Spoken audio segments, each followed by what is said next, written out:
The nation is waking up to a new reality after former President Donald Trump was injured in an apparent assassination attempt that left one person dead and two others critically injured. The suspected gunman was killed by the Secret Service. Here is the horrifying moment as it happened. Ed, take a look at what happened.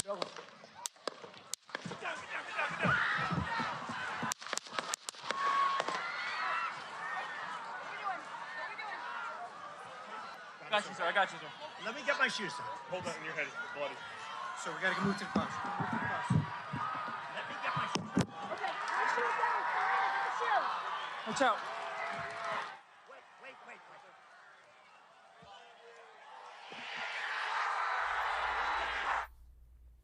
Now, the former president posted, quote, "I was shot with a bullet that pierced the upper part of my right ear. I knew immediately that something was wrong and that I heard a whizzing sound, shots, and immediately felt the bullet ripping through the skin."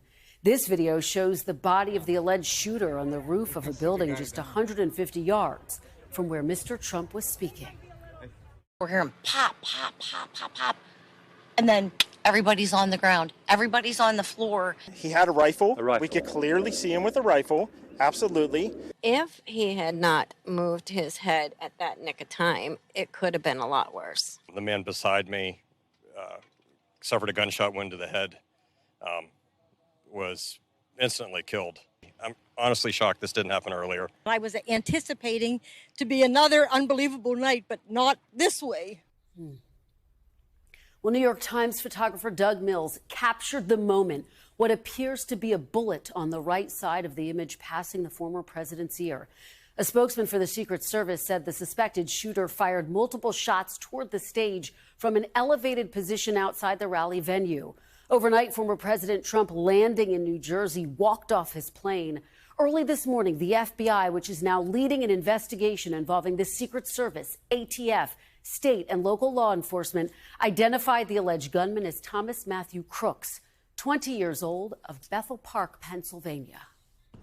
This evening we had what we're calling an assassination attempt against our former president, Donald Trump. It's still an active crime scene. As I mentioned, we have a number of agents on scene. We also are working closely with other federal agencies, our state partners, and our local police partners as well. President Biden was briefed on the shooting after leaving church on Saturday and spoke out, condemning political violence. There's no place in America for this kind of violence. It's sick. It's sick. It's one of the reasons why we have to unite this country. We cannot allow for this to be happening. We cannot be like this. We cannot condone this. And this morning on the Today Show, Republican House Speaker Mike Johnson also weighed in. We've got to turn the rhetoric down. We've got to turn the temperature down in this country. We need leaders of all parties on both sides to call that out. There's no figure in American history, at least in the modern era, maybe since Lincoln, who's been so vilified and really persecuted by media and, Hollywood elites, political figures, even the legal system. Now, we are covering all of the angles of this developing story, and we begin with NBC News correspondent Dasha Burns, who was at the rally when the shooting happened. She joins us now from Butler, Pennsylvania. Dasha, we are also grateful that you are safe. Walk us through what happened in the very latest there. Kristen, you and I and our colleagues, unfortunately, we've all covered shootings as part of this job. It's become a sadly familiar assignment. We race to the scene of the tragedy and the aftermath. What's far less familiar is actually witnessing the moments of the tragedy firsthand, and that's what my team and I experienced last night. I'll just tell you from our vantage point what happened. We were on the press risers, which were positioned in the center of the venue as usual, just behind the seated section of the audience. We were actually finishing up filming a stand-up as the former president began his speech. Again, all as usual. My producer, Bianca, and I started to walk down the stairs from the riser just to grab our laptops when we suddenly heard those loud cracking pops that are now so familiar from that video we've been playing over and over again of that devastating moment. We, like many of the people that we interviewed afterwards, initially thought it might be fireworks. You know, sometimes former presidents' events have pyrotechnics. But when those sounds kept going and then when Mr. Trump stopped speaking, we took cover behind some stage equipment, again, thinking it was just a precaution. And we experienced the sort of rapid roller coaster of emotion alongside the crowd. It went from a standard political event, people were cheering, buying merchandise and food, dancing to the song YMCA, which often comes on just before the former president makes his entrance. It went from that to confusion and chaos as those sounds rang out. And then fear set in when we realized that this could actually be gunshots, something we never imagined. We were still taking cover when we heard those cheers from the crowd that you can hear in the video as the former president raised his fist into the air with blood on his face and was taken to safety by Secret Service. And Kristen, in those moments, for anyone who wasn't sort of front and center, who saw people get injured, one unfortunately ultimately killed, it wasn't immediately clear to us how dangerous and deadly the situation really was. So some people in the crowd began to leave the scene, but others, they stuck around. And we got back up on the press risers, reunited with our crew, who was thankfully safe, and we began reporting live. And one thing that struck me in those moments, it was after that some people in the crowd started to come to the risers. They started to get heated with the press. And this struck me as I was thinking back to these moments, because we've been talking about sort of the division and polarization that's an inevitable part of this story, right? And this crowd gathered near the media, started blaming the press for what had just happened, some screaming at journalists and getting pretty aggressive. Of course, emotions were running high in that moment. It was a chaotic scene, and we didn't know the details at that moment. We were ultimately told to leave the scene in the middle of our live report, as Secret Service told us that this was now an active crime scene. Our crew had to abandon their gear. We made our way to the parking lot where there were thousands of cars that would ultimately take hours to get out of there. There was really only one entry and exit point, and so there was a massive traffic jam. And it was sort of in that traffic jam, as everyone was coming to grips with what just happened, that we spent hours speaking to witnesses. We were exchanging our stories, hearing their stories, trying to fill in the blanks. And pretty quickly, a picture of total horror emerged as we met people who witnessed the tragic death of one attendee. A man named Joseph that I talked to was standing next to the gentleman who was killed. He told me that that man died on impact and that he helped carry the man's body away.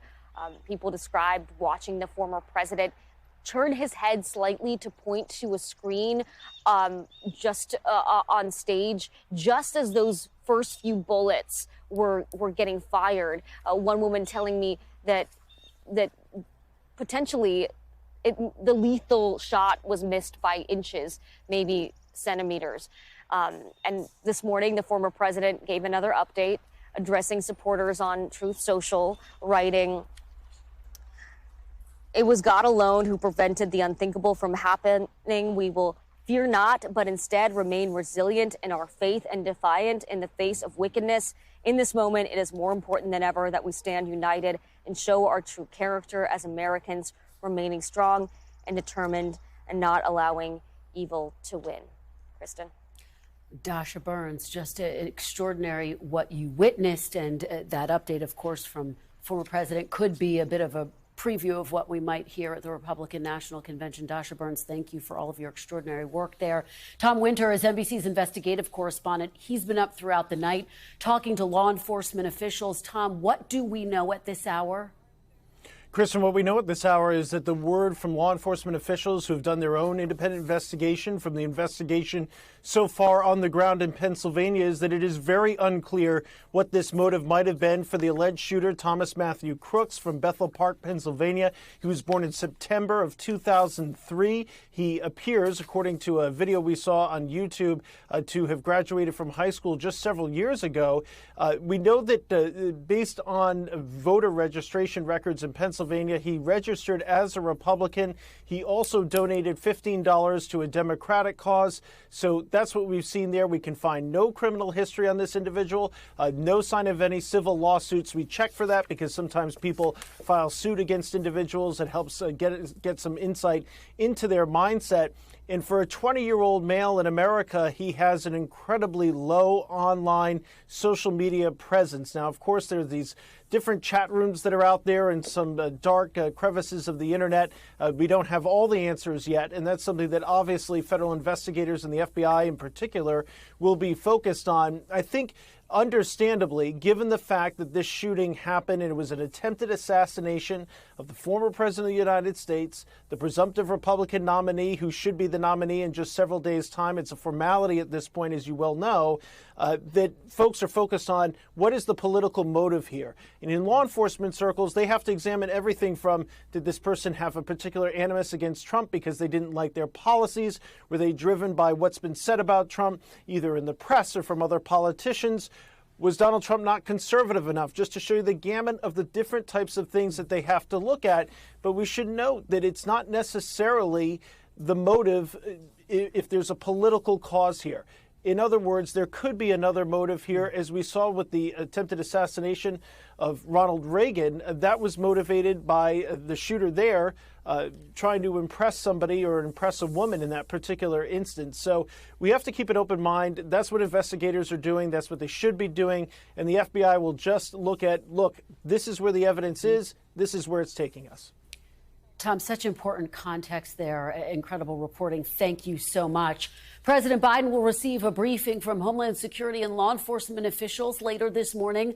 NBC News Chief White House Correspondent Peter Alexander joins me from the White House. Peter, I know you've been talking to your sources throughout the night. What's the very latest there at the White House? So, Kristen, we learned late last night that President Biden and former President Trump spoke hours after the shooting yesterday. Right now, we don't have any better details about that conversation. When the shooting took place, President Biden was at Mass near his home in Delaware. We're told that when he learned about the assassination attempt was right after he left and wanted to address the nation.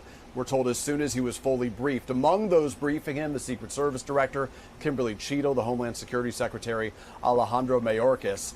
This morning, the president, he is back here at the White House after publicly condemning the violence, saying that he is, quote, grateful Mr. Trump is doing well, saying that the country needed to unite. We should note a Biden campaign official says that the campaign was pausing all outbound communications and working to take down its television ads as quickly as possible because of the seriousness of this moment. As you noted, the president is to be briefed by his law enforcement team this morning. A senior White House official telling us the rest of the day is fluid, so no indication whether or not we'll hear again publicly from President Biden today just yet. Kristen? All right, Peter Alexander for us at the White House. Peter, thank you so much. Thanks for watching. Stay updated about breaking news and top stories on the NBC News app or follow us on social media.